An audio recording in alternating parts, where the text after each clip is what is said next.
So we're now going to use what we've learned so far, and we'll create a basic button with CSS and obviously HTML to mark it up. And this is typically what you would do if you were designing a site. You might have different buttons with different colors. You know, it entirely depends. It depends exactly what you're doing. But we're going to use just some very basic examples to style up a button.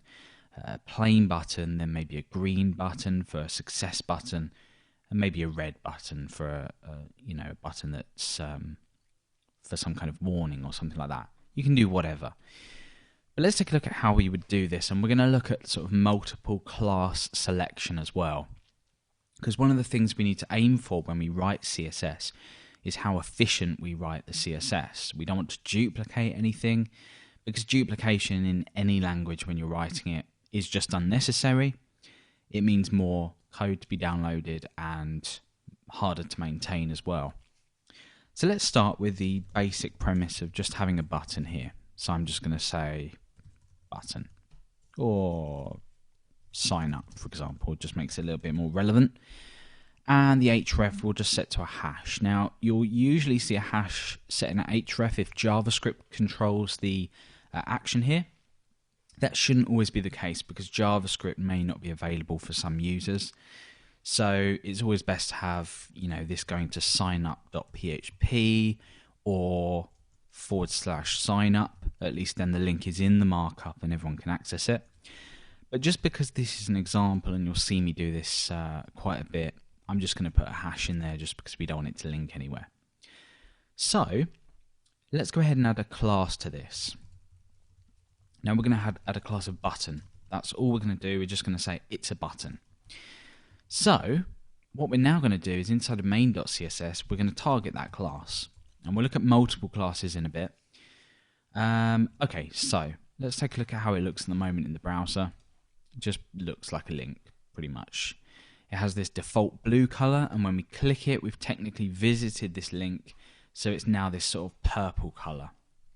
But because this isn't a link, it's a button, we still want it to be an anchor because that's semantically correct. It's a link to somewhere, but we want to make this look a little bit different. Now, the first thing we're going to do is take into account what we learned just a moment ago, and we're going to say display inline block. So that's now allowing us to style this correctly so it doesn't go off the page when we add padding or anything like that. Let's give this a background color, but we're going to do something a little bit different. And I like to use generators where I can, just so I don't have to write as much code. Now this might look extremely complicated. This is the CSS that it outputs, but I will explain what this does and what it is. And we have some vendor prefixes in here, which we're going to look at later on anyway. So if you don't understand them now, you will understand them later on. So I'm going to choose just a generic color for my button. So for example, if I chose, let's find something, this one here. So I'm going to just copy this. In fact, let's make this horizontal. Let's make we'll make this vertical, but then we'll reverse it. If we just go down here and hit reverse, we copy that. We're literally just going to paste that in there. Now that's a lot to grasp if you're new to CSS, which I'll assume you are. But luckily this comments for us, so we already know what it is for. Now, I mentioned earlier that older browsers won't necessarily understand certain CSS elements or certain CSS functions and things like that. So they'll fall back to the last property and value that they understood. Now in this case, background we haven't looked at, but it's a shorthand property. We have background color, which will specifically set a color. But background is a shorthand property for background color, position, things like that. So in this case, what we're actually doing is we're setting a gradient. And this implementation, as you can see, varies between different browsers. Moz is Mozilla, so Firefox. WebKit is is the rendering engine, the engine that renders the CSS for Chrome and Safari. That's why we don't see a Safari vendor prefix here either. We've got WebKit here, a WebKit linear gradient and a WebKit gradient. Then we've got for Opera, we've got for Microsoft, so for versions of IE that support this, probably 9 and upwards, I'd imagine. And then we've got the default implementation. I'm not going to go too much into this because we're going to talk about vendor prefixes later. And then we've got this weird filter property, which is basically for IE 6 to 9. Oh yeah, so yeah, this MS implementation here will be for IE 10 and above. And all this is doing is it's different implementations based on how the different browsers have implemented this, with the color start and the color stop, where it starts and where it stops. That's really all this is. But because we're using a generator, it means that we should still understand this code, but we shouldn't necessarily say, well, I'm just going to paste it in and not worry about it. So when we refresh, we get the following. So you can see the gradient here. I'm just going to zoom in. You can see that it starts at this color and ends at this lighter color. But we want to go ahead and make this look like a button. I'm going to keep it zoomed in at about 200. So I want the color of the text to be white, for example. And I'm going to add a little bit of padding in here. But I'm going to use the shorthand property so I can say that I want 5 pixels on the top and the bottom. And I want 10 pixels on the left and the right. So that gives us the following. It's already looking a little bit nicer. It's looking like a button. But by default, anchors have an underline to them, as we've seen before. And this is fine for normal anchors because it allows people to easily see that the element that they are viewing is an anchor, and it's sort of become a customary to people that links do have underlines. But we can change this. So again, we're learning CSS properties here, but really it's just about picking them up through experience. You have an idea in mind. You Google around, how do I remove the text, the underline from an anchor? Well, that's easy. We use text decoration. You may not have known that because, you may not know this specific property. Once you learn it, you will remember it. So there we go. That removes the underline. So what we're going to do now is look at some more CSS3 properties. So we're going to look at border radius and we're going to look at text shadow. Now, border radius doesn't need vendor prefixes, but again, we're going to talk about vendor prefixes later. We're also later on going to talk about a website called Can I Use, which details browser support via sort of collective gathering of data. It's a really great website to use now and most likely into the future. So let's just look at these properties without vendor prefixes, just so we can understand the syntax and how we start to style things up. So this is border radius. And then we can choose a pixel value, we can choose a percentage value, really any unit that's supported. In my case, I'm just going to say, 3 pixels. We might need to adjust this, but you can now see that this has rounded the borders off. Now, I'll assume you're new to web development, obviously front-end development, but in the last, say, year or so, things have jumped a long way. Now, previously, if you wanted to build a button with rounded corners, here are the steps you would have to take. In fact, even with this gradient, you would have to build a shape in exactly this size with rounded borders and then a little bit of transparency where you would get the corners. And then you would have to create your gradient in your, say in Photoshop or whatever image editor you're using. You would export that file for web. You would save that in some kind of image directory, and you would load this in as a background image and have the text on there. You might even include this text on the actual image itself. Now, there are a couple of problems with that. In terms of accessibility, this markup to a screen reader or to Google who are indexing your website is just a link. The class doesn't matter. The class is the presentational layer. What matters is this sign up link and the fact it's a link, and also what is of interest is obviously where it goes to.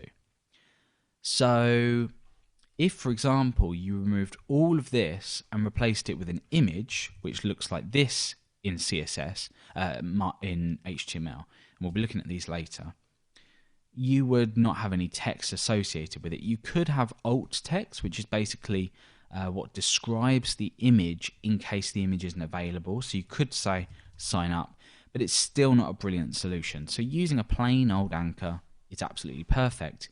And with CSS3 using gradients and border radiuses, and in a minute we're going to look at text shadows, This makes it really easy to just style things up. And the other benefit is if you need to change this later on down the line, you don't have to go into Photoshop, change the gradient, change the curvature of the border radius. You don't need to do any of that. You can just do it within CSS. And the third, probably biggest benefit, is images are massive on websites. They take up so much of the total website size. Say you get a typical website's around 2 megabytes, for example. 80%, a good 80% is pretty much always the images, which is a shame because, it's unnecessary a lot of the time, especially if the images aren't optimized. So having the ability to create this button without images is really good. So we've already got a nice looking button, but we're going to change a few things around here. We're going to add, I think, a little bit more padding to the top and the bottom. I'm going to add a few other bits as well. So let's add, say, 8 pixels to the top and the bottom. There we go. We've already, we can already see, in fact, maybe 6. You can already see that the benefit of doing this is that we can just mess around with it. So the text shadow then, let's take a look at the text shadow property. This is another property that you're now going to learn. Text shadow. Now this takes an X and a Y offset. So for now I'm just going to put 1 pixel and 1 pixel. We then have a spread or a blur, whatever you want to call it. So I'm going to do this to say just 1 pixel. You can play around with these values. Now what we're going to look at is a CSS function, which is RGBA. Now RGB, if you're familiar with colors, is red, green and blue. They're the channels for the colors, but we've also now got this alpha channel. You can use RGB. For example, the red, green and blue values in this go up to 255. So it's 0 would be black. So 0, 0, 0 would be black. 255, 255 and 255 would be white. But we want a shadow that's black. But by using the RGBA function, and again, this is not supported on older browsers like IE, on older browsers of Firefox and stuff like that. So this will just not show up. Text shadow is probably not supported if RGBA is not supported. So I just leave this property as it is. So I'm going to say 0.2 here. So we can use point values here. So this is basically a 20% opacity, if you like, or 20% transparency. I'm not sure how you'd explain it. 1 and 1 for the offset, so the x-axis offset, the y-axis offset, and 1% and 1 pixel spread. So we now have the following. It looks quite nice. It just looks like a shadow, a normal shadow. Of course, let's go over to our developer tools and just start playing around with this. And this is the value of being able to play around in developer tools. Let's say I want to experiment with the spread. You can see that that just gets a little bit less visible. So let's create, say, maybe a 0.8 shadow. You can see that's quite black now. We can experiment with the spread so you can see what that does. And then we can go ahead and change the offset. You can see that that works like this. There we go. So that's coming out of the element now. So you can play around and see how this reacts and affects on the page. But I'm just going to refresh because I'm quite happy with how the shadow looks at the moment. It's very subtle, but just adds a little bit of depth there. So we've now got this link. Fair enough, it's not the nicest looking link. Perhaps the gradient's a little bit too blue to white.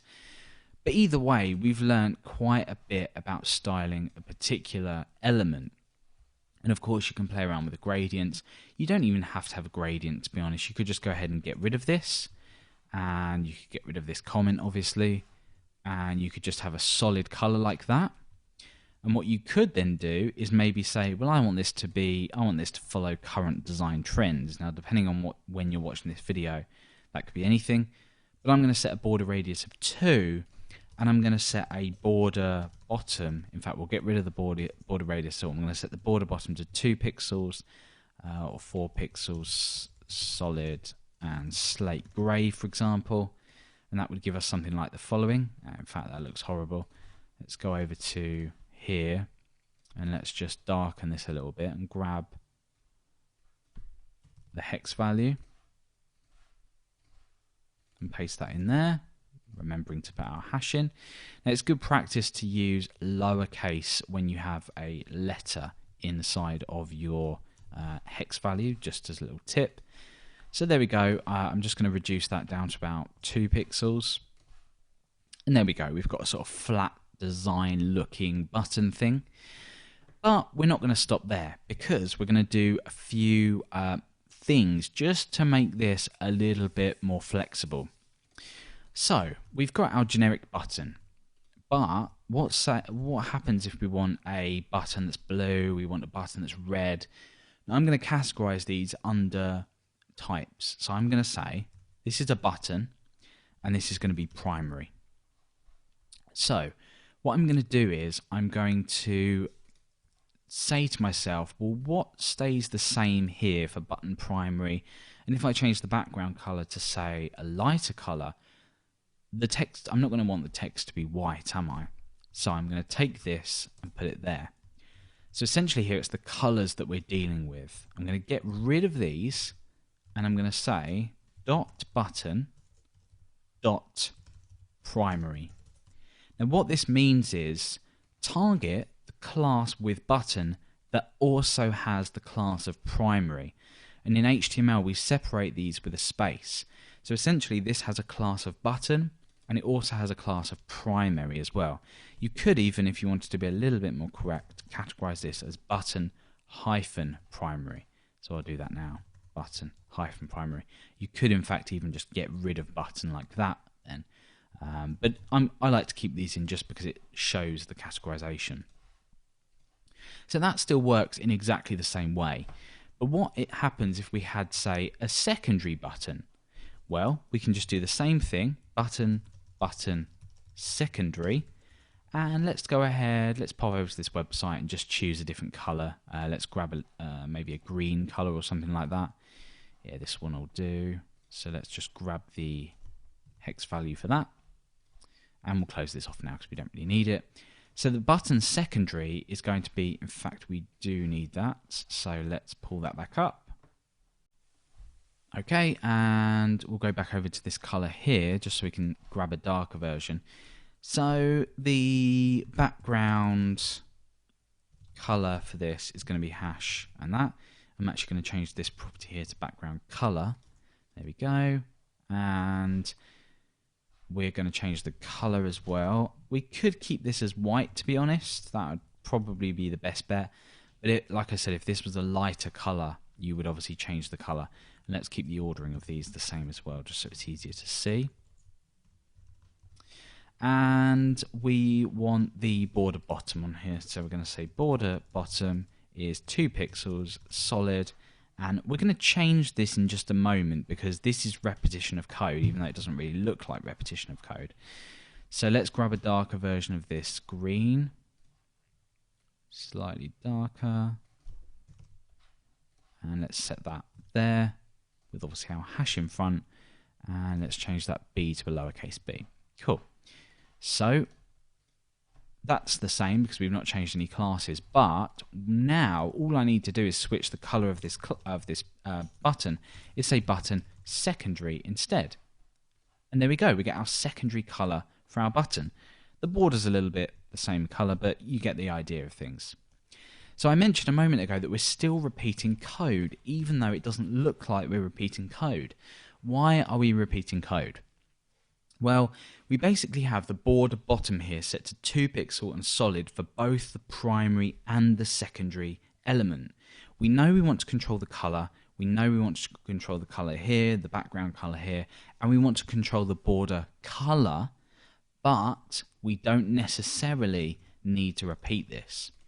So we could look at it 2 ways. We could say that we want the primary button to always have this color border, but I'm not going to do that because it seems silly. I'm going to say that we always have to define button primary or button secondary. You can chop and change this around depending on how you want it to work. So I'm going to say border, and I'm going to say 2 pixels, solid, and I could even just say white. Or you could say border width 2 pixel and border style solid, which would probably be the best option because it's less confusing than the one I just did a second ago. So now what we need to do is instead of border bottom 2 pixels, blah, blah, blah, this needs to be border bottom width, border bottom style. because otherwise border width is technically, and border style is technically a shorthand property in itself. It's going to set the border for the north, east, south and west. So border bottom width is 2 pixels. Border bottom style is solid. This isn't going to change anything at all. It stays exactly the same. But this time all we need to do is we need to say border bottom color is this. And again, border bottom color is this. Let's get rid of that double hyphen. And there we go. So let's preview this. Looks the same to me. Let's just zoom in. Hopefully you can see the color difference between the border there. And here we can change this to primary and refresh. And there we go. So we've now got the ability to switch between 2 different styles of buttons.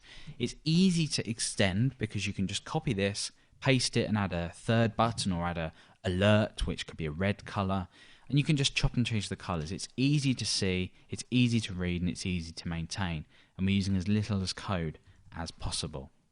So we have created a button with CSS, with HTML, and we've looked at the most efficient way to do that.